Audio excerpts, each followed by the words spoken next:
이번에 침례식을 받고 이제 성도로가 될 오원이라고 합니다. 일단 침례식에 앞서서 이제 제 구원 간증에 대해서 이제 간략히 말씀드리겠습니다. 저는 이제 저희 부모님 있어서 알고 계시겠지만 저는 이제 저희 부모님이 이제 모두 믿음을 가지고 계시는 이제 집안에서 이제 태어나서 나고 자라서 이제 어릴 적부터 이제 교회에 나가서 이제 복음을 듣고 이제 예배를 드리고 말씀을 듣는 이 시간이 이제 자주 있었습니다. 이제 그러면서 이제 생활을 하고 자랐는데 그러다가 이제 저는 이제 중학교 2학년 15살에 이제 저는 구원을 받았다고 생각합니다. 네. 침례가 좀 늦어지긴 했는데 아무튼 이제 교회에서 제가 이제 말씀을 이제 보다가 요한복음 5장 24절 내가 진실로 진실로 너희에게 이르노니 내가 내 말을 듣고 또 나 보내신 이를 믿는 자는 영생을 얻었고 심판에 이르지 아니하나니 네 사망에서 생명으로 옮겼느니라. 이 말씀은 구절을 읽고 저는 이제 하나님과 예수님을 믿고 있으니까 이제 구원을 좀 받았다고 생각을 했습니다. 그리고 이제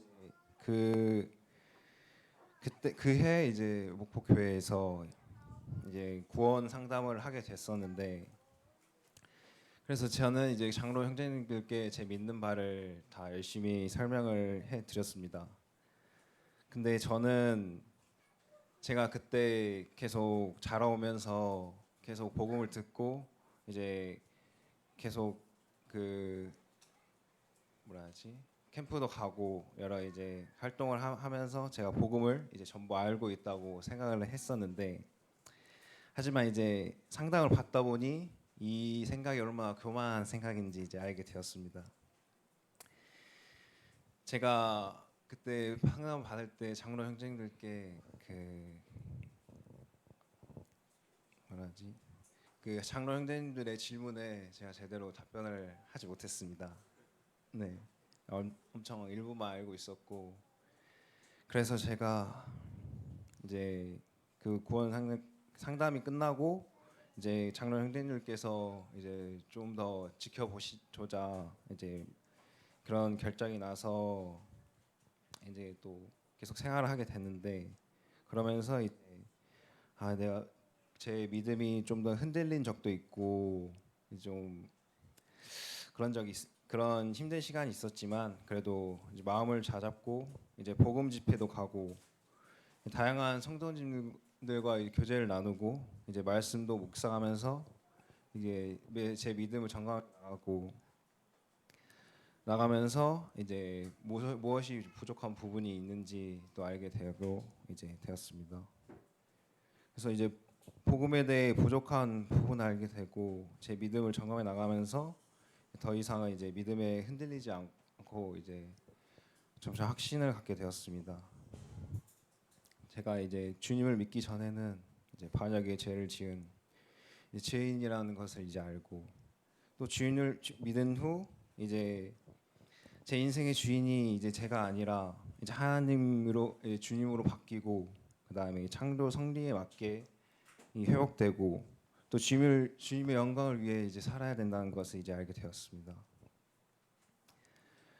그리고 또 믿게 되었습니다. 저는 이제 제가 제 인생 동안 그동안 이제 하나님을 주인으로 섬기지 않고 이제 나 자신을 이제 높이며 산 죄인이라는 걸 인지하였고 이제 주님께서 나의 죄 때문에 이 땅에 오셔서 이제 죄가 없으시지만 십자가에서 제 죄를 위하여 이제 피 흘려 죽으심으로 저의 죄가 없어졌음을 이제 믿으며 이제 저의 남은 인생의 주인을 하나님으로 섬기며 이제 하나님과 함께 할 것을 이제 약속드립니다. 네.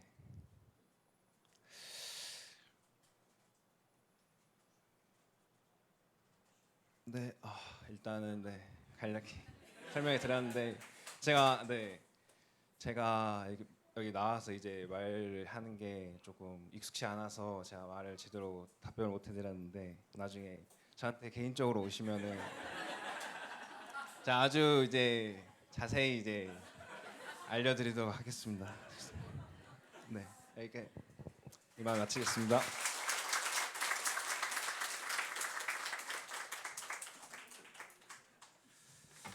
나오시겠습니다. 예.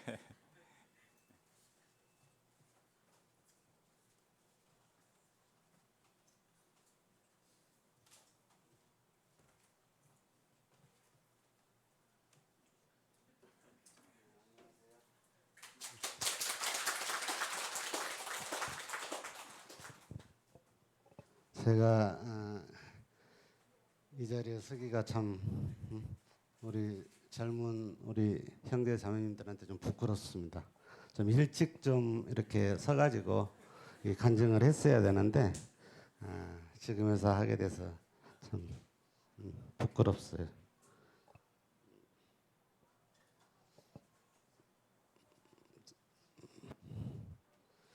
제가 외우지를 못해가지고 적어온 거를 이렇게 제가 낭독을 해드리겠습니다.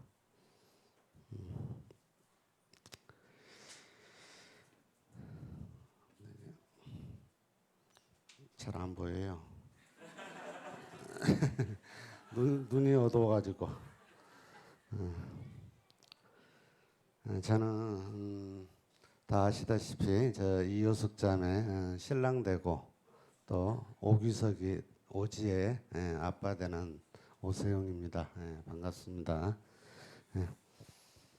아마 제가 지금까지 아마 이 교회를 떠나서 아마 생활한 지가 거의 한 30년이 넘은 것 같습니다. 좀 말씀 듣기를 좀 거부하고 또 제 나름대로 사회에 이렇게 빠져 살면서 그런 방탕한 생활을 한 지가 아마 제 생각으로는 30년이 넘은 것 같고 그전에는 저희 집안이 아마 기독교 장로교에 다니셨기 때문에 아마 저희 아버님이 예전에 장로교회 장로님이셨어요. 그래서 이제 아버님 따라서 자연스럽게 어렸을 때에는 교회도 다니고 또 유아 세례도 받고 또 뭐 학교 다닐 때에는 또 저기 목사님 앞에서 세례도 받고 그랬어요. 근데 목사님 앞에서 세례 받는 거는 여기하고 좀 다르게 장로교에서는 거의 문답식이잖아요. 앞에 쭉 서가지고 목사님이 질문한 거 예 아니요로만 대답하면 끝났는데 여기서는 이렇게 발표를 하려고 하니까 저처럼 이제 발표력이 좀 부족한 사람은 참 앞에 서기가 조금 부끄럽고 그래요. 그렇지만 또 하겠습니다. 해야지 또 제가 침례를 받기 때문에 하겠습니다.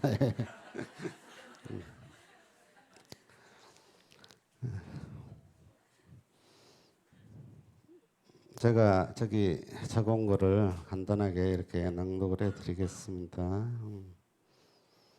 물론 이제 저희 아버님도 장로계 장로님이시다 보니까 이제 장로계 쪽으로 우리 집안이 많이 치우쳤어요. 우리 집안이 이남 육녀예요. 좀 대식구죠.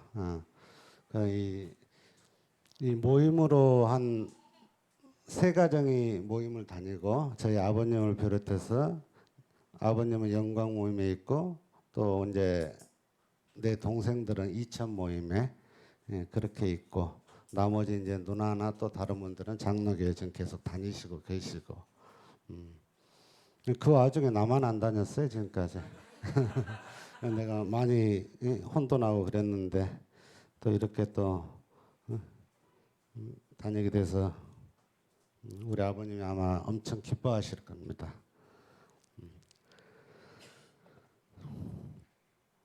이제 저는 이제 이효숙 자매하고 결혼하고 아들도 낳고 딸도 낳아서 잘 키우고 이제 결혼을 시켰지만은 그 전까지는 제가 이런 거를 생각지를 안 했어요.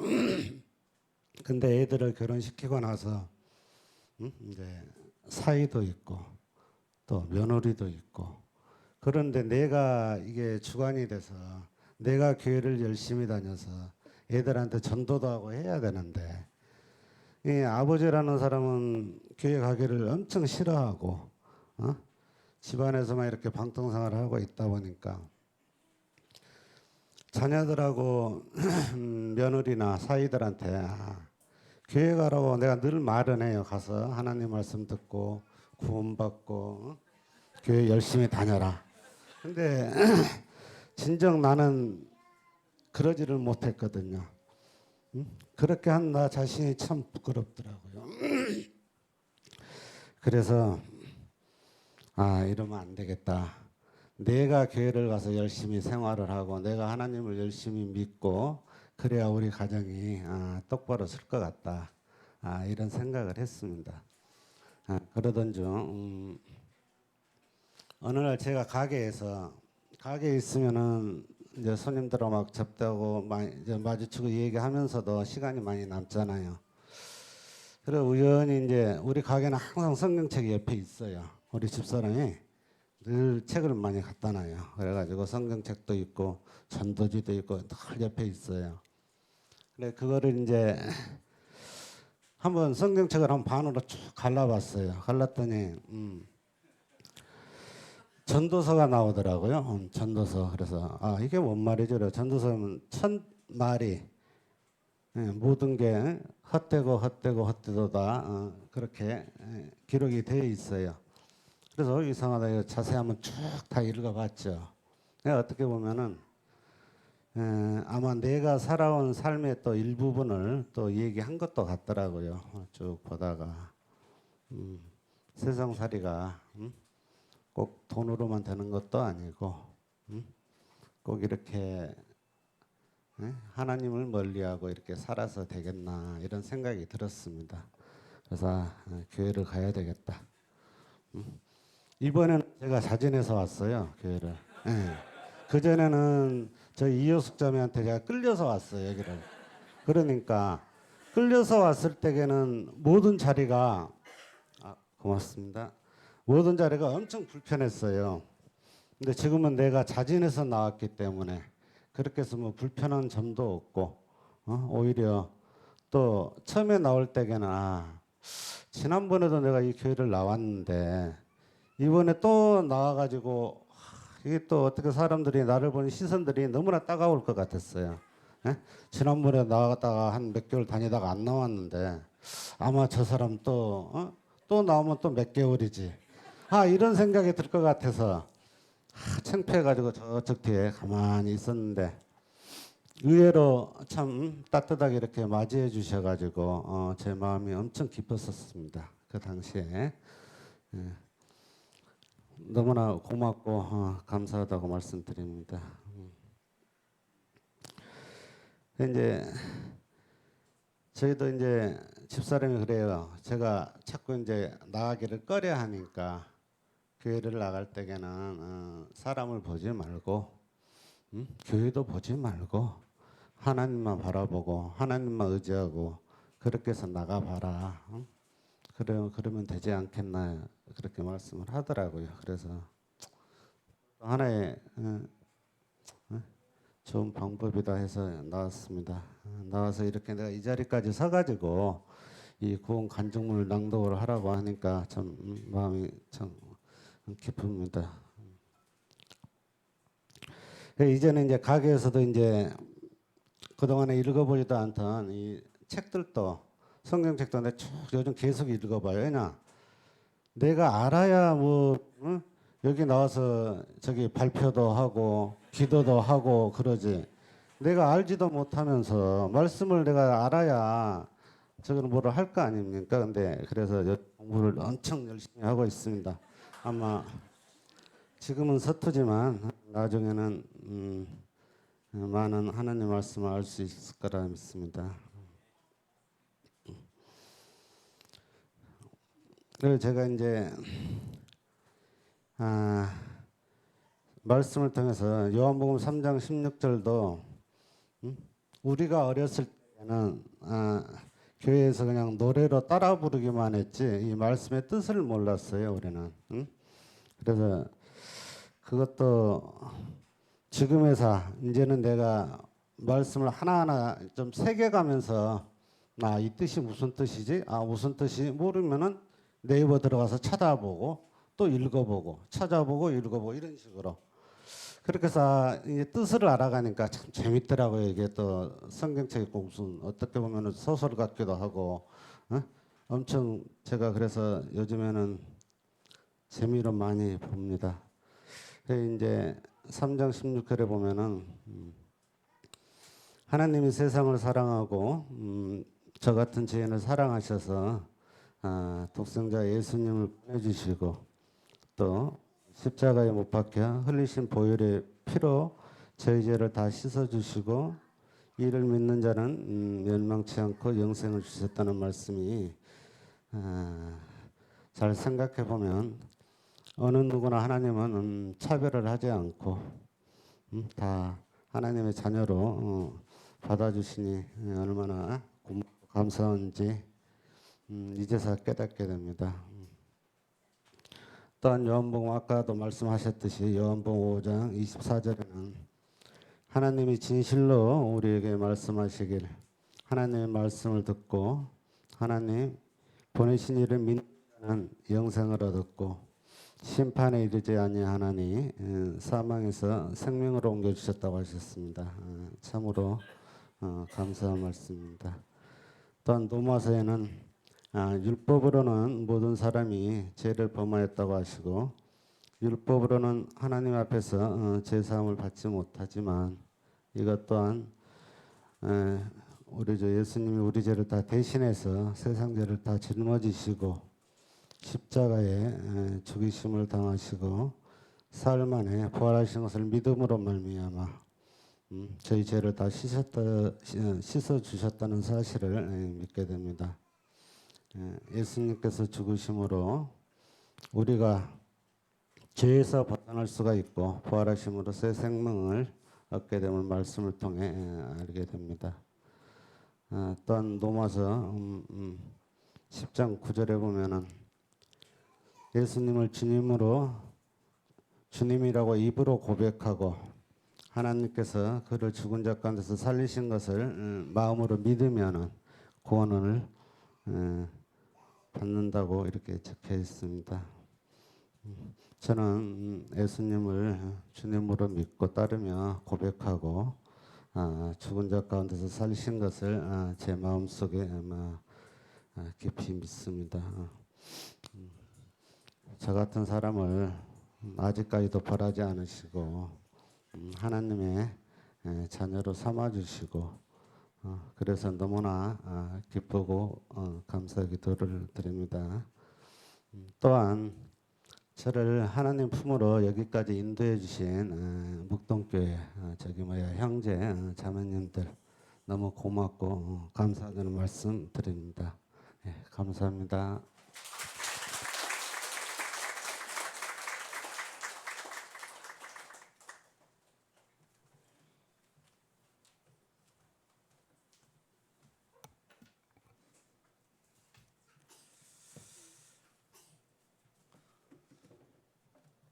두 분의 간증을 통해서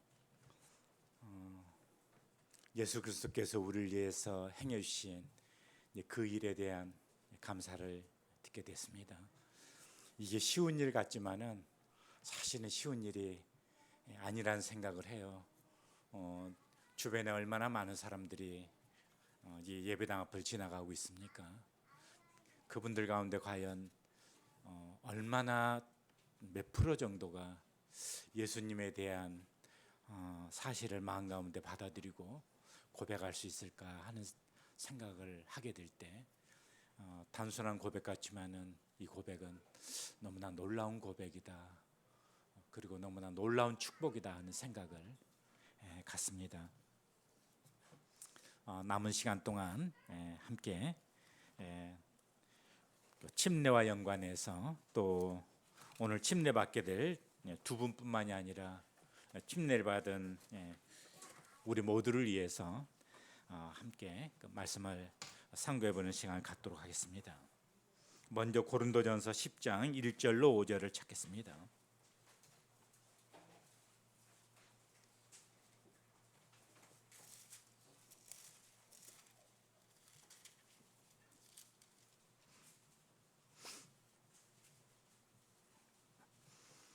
형제들아, 난 너희가 알지 못하기를 원하지 아니하노니 우리 조상들이 다 구름 아래에 있고 바다 가운데를 지나며 모세에게 속하여 다 구름과 바다에서 세례를 받고 다 같은 신령한 음식을 먹으며 다 같은 신령한 음료를 마셨으니 이는 그들을 따르는 신령한 반석으로부터 마셨음에 그 반석은 곧 그리스도시라. 우리는 이미 침례에 대한 기본적인 지식을 가지고 있습니다. 그렇지만은 가끔은 우리가 침례를 받았다고 하는 사실 가운데 살지 못할 때도 있고 또 침례에 대한 오해를 갖는 그런 경우도 있습니다. 과거를 돌아보게 되면 침례를 받는 분들 가운데서 그 후에 주님 안에서 잘 성장하고 또 주님을 위해 사는 그런 분들이 대다수이겠지만 혹 가다가 어떤 분들은 침례를 받았음에도 불구하고 지금 우리의 시야 가운데 보이지 아니한 분들이 있습니다. 그분들의 생각 가운데는 이런 생각을 하는 분이 계셨어요. 구원받기 전에는 구원받지 못하면은 지옥 간다라고 하는 그 사실에 대한 압박감 때문에 내가 이제 구원을 받아야 되겠다 하는 생각을 가지고 열심히 구원 문제에 대해서 이제 찾았던 분들이 있었습니다. 그런데 이제 구원을 받게 되었다라는 고백을 하게 되어지고 그리고 이제 침례를 이제 받게 되었습니다. 여기까지는 이제 괜찮았던 것이죠. 그런데 이제 그 다음이 문제였어요. 뭐냐 하면 이제 침례를 받게 되어지면 이제 이 침례가 나는 이제 공적으로 구원받았습니다 하는 것을 그 전까지는 이제 인정을 못 받는 상황 가운데 있다가 침례를 통해서 이제 나는 구원받는 사람이 되었습니다 라고 하는 인정으로 생각을 했던 것 같습니다. 그래서 이제 침례를 받고 나서 이제 나는 구원을 받았으니까 그것이 크게 잘못된 생각이 제가 말씀 드리려고 하는 것은 아니에요. 그런데 이제 침례가 우리의 신앙생활에 마치 마침표가 되어지는, 그래서 이제 나 구원받았어, 이것이 마치 신앙생활의 첫 출발점이 되어야 되는데 그것이 신앙생활의 마침표가 되어져서 그 다음부터 침례받은 다음에 이제 난 구원받았으니까 이제 난 천국 갈 수 있으니까 그래서 이제 그 길로 그 다음 삶을 보지 못하게 되는 이제 그와 같은 분이 많지는 않았지만 있었던 것을 이제 기억을 합니다. 그래서 이 침례는 우리 옛사람에 대한 처리와 더불어서 그리스도 안에서 새 사람으로 이제 살아가겠다고 하는 출발점이기도 합니다. 그래서 이 부분에 대해서 말씀을 드리려고 하는 것인데요. 언젠가 한번 제가 고린도전서 10장을 나눈 기억이 있는데 성도님들 기억할지 모르겠습니다. 여기 고린도전서 10장의 이 말씀은 우리가 오늘 침례 받게 될 이 침례와 꼭 굳이 연관성이 있다 이렇게 교리적으로 엮고 싶지는 않습니다. 그런데 이스라엘 백성들이 애굽을 나와서 이제 그 홍해를 건너는 것, 또 구름 아래서 그들의 행보를 옮겼던 것을 여기서 이제 침례로서 세례로서 그 의미를 말씀을 하고 있다고 하는 것에 주목을 해보고자 합니다. 홍해는 무엇입니까? 그 전까지 이스라엘 백성들은 바로 아래서 또 애굽에서 그들의 정체성이 무엇인지 모르고 살아왔던 애굽에서의 삶이었습니다. 그들은 애굽에서 노예처럼 살았습니다. 그들의 인생에 있어서는 무엇을 위해 살아야 되는지, 우리가 누구인지에 대한 정체성이 없이 살아왔습니다. 그러나 이제 그들이 이제 애굽을 나와서 홍해를 지나면서 그들은 이제 더 이상 우리는 애굽에서 바로 아래서 노예로 살아야 될 그런 민족이 아니다. 우리는 그 같은 사람이 아니다 하는 것이죠. 그래서 홍해는요, 애굽과 그 다음에 그 광야를 딱 가로막는 그 분기점이 바로 홍해입니다. 그래서 홍해를 지나는 것은 이제 더 이상 애굽하고는 상관이 없는, 더 이상 애굽의 노예로 살지 않아도 되어지는 그런 정체성을 우리에게 말씀해 주시고 있어요. 또 바로의 군대가 더 이상 우리를 어떻게 할 수 없는 그 분기점이 바로 홍해입니다. 그런데 홍해를 건넜다고 해서 이스라엘 백성들이 온전한 백성이냐? 그렇지는 않아요. 그들의 정체성의 분기점이 홍해라고 한다면 홍해를 건넜다고 해서 그들이 완벽한 삶을 살았던 것은 아닙니다. 홍해를 건넌 이후에 그들의 삶은요, 구름 아래에 있는 삶을 살아야 했어요. 그러면 우리가 침례색을 행하는 것은 일회성으로, 우리 구원받고 침례를 받는 것은 한 번이면 족합니다. 매번 침례를 받아야 될 이유가 있는 것은 아니죠. 그러나 우리의 삶은요, 매번 침례 아래에 있는 삶을 우리가 살아가는 거예요. 그래서 홍해를 지나는 것은 한 번이면 충분했지만 구름 아래에서 살아가는 삶은 광야의 여정 가운데 지속적으로 그 삶을 살아가는 것이에요. 그래서 침례식은 한 번으로서 족한 것이지만 우리는 그 이후에 우리의 삶을 살아가게 될 때 우리는 침례 아래의 삶을 살아가는 것이에요. 그건 무엇이죠? 옛사람은 이미 나는 옛사람에 대해서 죽은 사람이야. 애굽은 이제 나에게 더 이상 어떻게 할 수가 없어. 그리고 나는 그리스도께 속한 사람으로 내 인생을 부름의 목적지를 향해서 살아가고 있는 삶이야. 그래서 그 침례 아래에 있는 삶을 지속적으로 광야의 여정 속에서 그 구름 아래서의 삶을 살아가는 것입니다. 그래서 침례는 그것으로 인해서 우리의 신앙생활의 모든 마침표가 아니라 침례는 그 침례를 통해서 새로운 정체성으로서의 삶의 출발점, 시작점이라고 할 수가 있는 것이에요.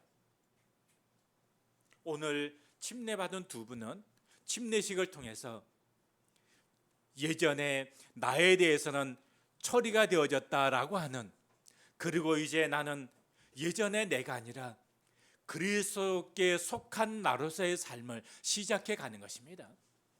그런데 침례받은 지 오래된 우리 성도들에게는요, 침례받은 지 오래됐기 때문에 침례에 대해서 그냥 망각하는 삶을 살아갈 수가 있다고 하는 거예요.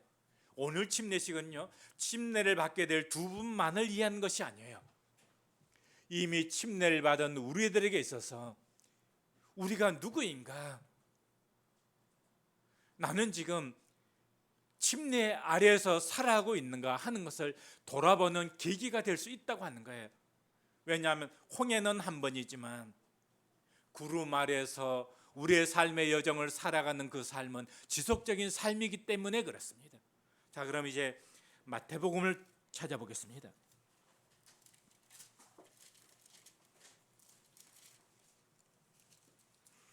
마태복음 3장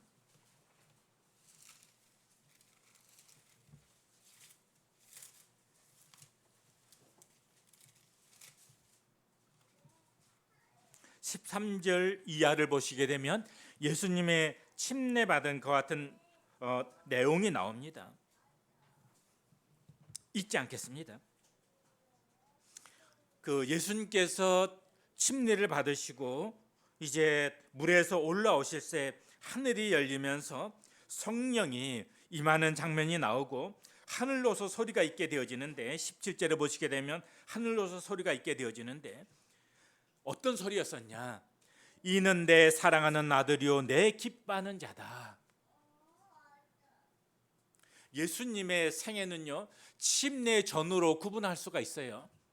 침례 전에는 예수님의 생애는 어떤 삶이었었느냐? 목수 요셉의 아들로서의 삶이었습니다.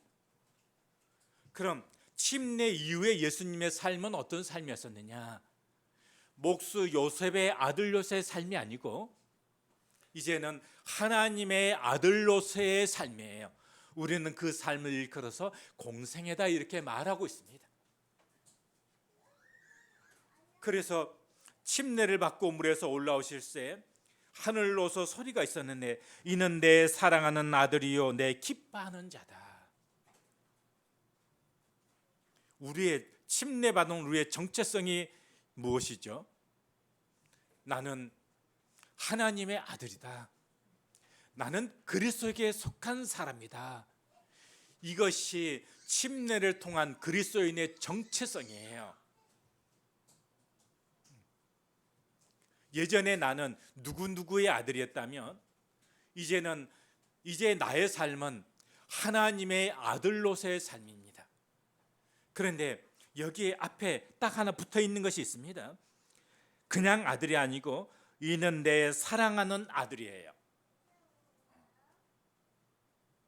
그래서 침례를 받고 우리가 생활에 가게 될 때 우리의 정체성에 가장 중요한 것이 나는 그리스도에 속한 자다라고 하는, 하나님의 아들이다라고 하는 이 정체성을 확립시켜주는 그 자존감이 뭐냐 하면은요, 나는 하나님의 사랑을 받은 자다 하는 것이에요. 지금 계속해서 저 차례 말씀 시간에 지금 가정의 문제를 다루고 있잖아요. 가정의 우리의 관계 속에 가장 중요한 이데올로기가 뭐라고 그랬죠? 사랑이라고 말씀드린 적이 있습니다. 남편의 자존감은 어디에서 올까요? 아내의 자존감은 어디에서 올까요? 자녀의 자존감은 어디에서 올까요? 그것은 사랑을 받는 데에서 오는 것이에요. 아내의 자존감은요, 남편의 사랑을 받게 될 때 아내는 거기로부터 자존감을 갖게 되어지는 것입니다. 남편의 자존감은 어디로부터 출발되어지느냐? 아내의 인정으로부터 그 자존감이 세워지는 것이에요. 자녀의 자존감은 어디로부터 오게 되어지는가요? 아버지의 신뢰나 어머니의 사랑으로부터 자녀의 자존감이 세워지는 것이에요. 그리스도인의 자존감은 어디로부터 오는 것일까요? 그리스도의 자존감은 아버지의 사랑으로부터 출발이 되어지는 것입니다. 우리가 그리스도인이 되었다라고 하는 것은요, 그리스도를 위해서 어떻게 살아야 된다라고 하는 것보다 먼저 우리에게 이루어지는 것이 있어요. 그게 무엇이죠? 나는 하나님의 사랑받는 하나님의 아들이라고 하는 것이에요.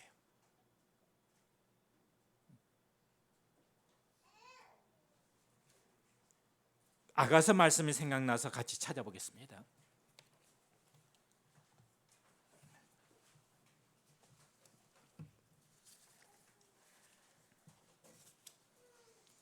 아가서 4장을 찾겠습니다.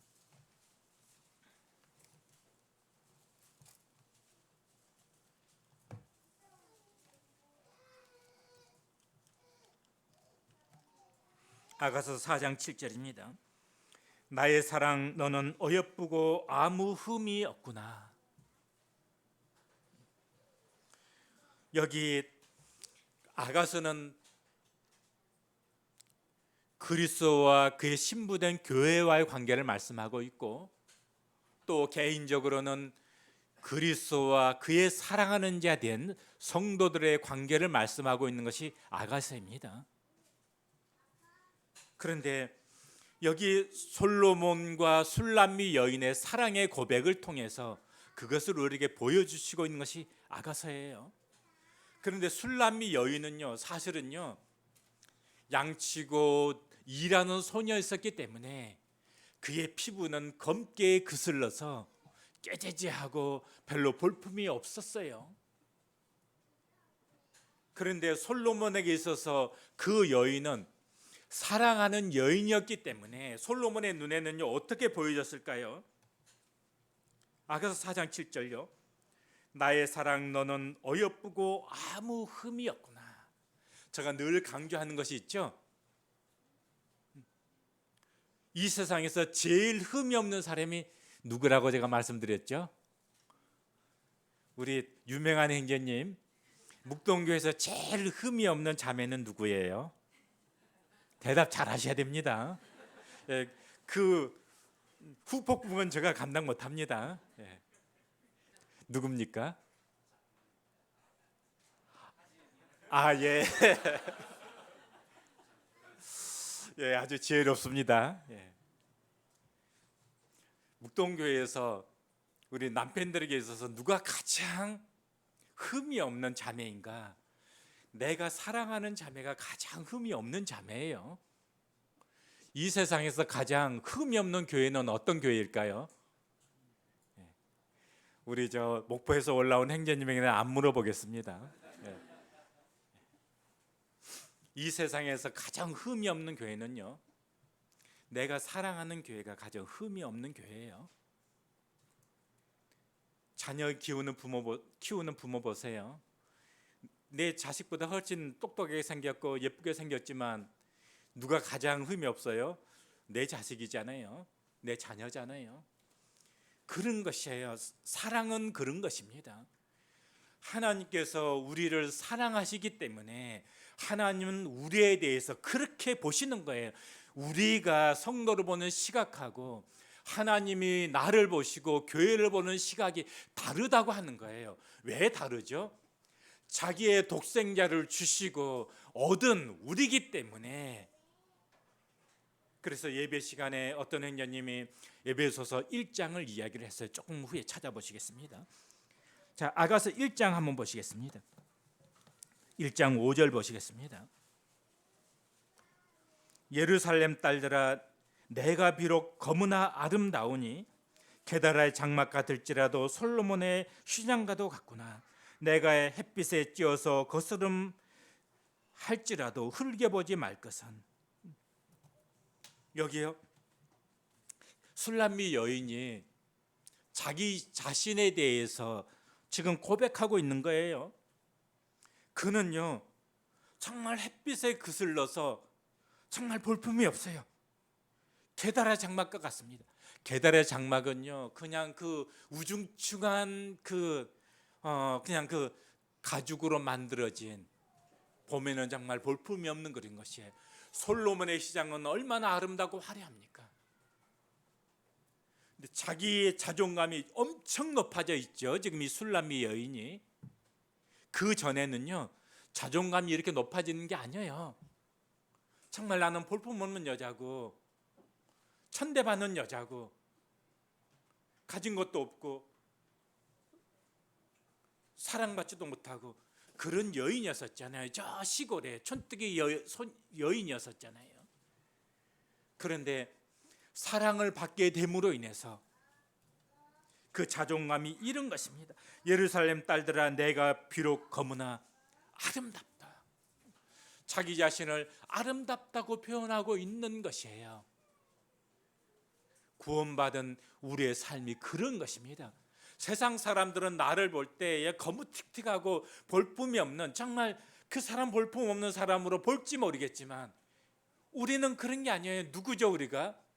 세상을 창조하신 그분의 사랑받는 자잖아요. 이보다 큰 자존감이 어디에 있습니까? 우리가 세상을 살아가면서 나는 하나님의 사랑받는 하나님의 아들이야. 당신들이 나를 볼 때는 거무틱틱하고 볼품이 없는 그런 사람으로 볼지 모르겠지만 나는 하나님의 사랑을 받는 하나님의 아들이야. 이게 구원받은 성도들의 자존감입니다. 이 자존감을 가지고 세상을 살아가는 것이에요. 오늘 침례받게 될 두 분도 그런 자존감으로 세상을 살아갈 수 있게 되기를 바라는 것이에요. 그런데 이스라엘 백성들이 홍해를 건넜다고 해서 그들의 삶에 펼쳐진 것이 막 만사행통한 그런 삶이 아니었었잖아요. 고난의 그런 광야였었잖아요. 아까 다 읽지는 않았지만 마태복음 3장에 예수님이 침례받고 나왔는데 그 다음에 예수님은요 광야로 갔어요. 거기서 광야에서 마귀로부터 시험 받았어요. 굶주리고 뭐 이런 시험 받게 되어지는 것이잖아요. 거기에서 우리 주님이 승리하셨죠. 침례받고 나면은요 모든 것이 그냥 다 만상일동한 삶이 우리를 기다리고 있는 것은 아니에요. 광야가 우리를 기다리고 있고 예수님이 광야로 나가서 시험 받았던 것처럼 그런 시험이 우리 앞길에 놓여 있을 수 있어요. 그러나 걱정할 필요는 없어요. 왜 그렇죠? 우리 주님이 승리하셨기 때문에. 그 주님의 사랑이 나의 자존감이기 때문에 그 자존감이 나로 하여금 승리의 삶을 살아갈 수 있는 원동력이 되어지는 것이에요. 무엇을 행한다 하는 이전에 침례받고 생활해가는 우리의 삶의 중심은요, 당신은 나를 어떻게 볼지 모르겠지만, 세상은 나를 어떻게 볼지 모르겠지만, 아니야, 나의 삶은 정말 아름다운 거야. 왜 아름다운 거죠? 나는 정말 멋진 사람이야. 왜 멋진 사람이죠? 거무튀튀한데 주님이 나를 사랑하시니까. 나는 그분 안에 있고 그분은 내 안에 있는 것이니까. 아가서에 그런 고백이 3번 나옵니다. 나는 그에게 속하였고 그는 나에게 속하였다. 이건 사랑을 해보게 되면 하는 고백이에요. 사랑의 관계는 그런 것입니다. 그는 나에게 속한 것이고 나는 그에게 속한 것이에요. 너와 나는 다르다. 너는 너대로 살고 나는 나대로 살고. 그건 절대 사랑하는 관계 속에서는 그렇게 말할 수가 없어요. 그렇기 때문에 구원받은 성도는 나는 나대로 사는 것이지 교회하고 나하고 무슨 상관이야. 그럴 수가 없어요. 주님과 나와는 무슨 상관이야. 그럴 수가 없다니까요. 왜? 사랑의 관계는 그런 것이에요. 주님 없이는 내가 살 수 없고 주님은 나 없이는 살 수가 없는 거예요. 그게 사랑의 관계를 표현하는 말입니다.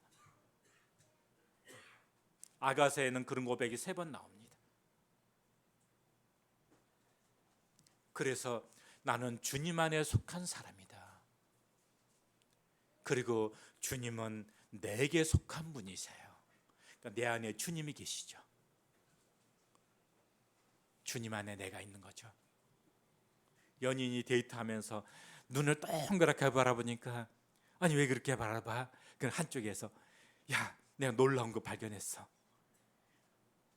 뭔데? 내 안에 내가 있어. 왜냐하면 상대편 눈을 바라보는데 그 눈동자 안에 내가 딱 들어있는 것을 보게 된 것이에요. 야, 내 안에 내가 있다. 오늘 집에 가면 우리 부부들 서로 눈을 바라보면서 아니 진짜 해보세요. 진짜 그 상대의 눈 안에 내가 있는지 한번 보세요. 안 보이지면 고백하지 마시고요.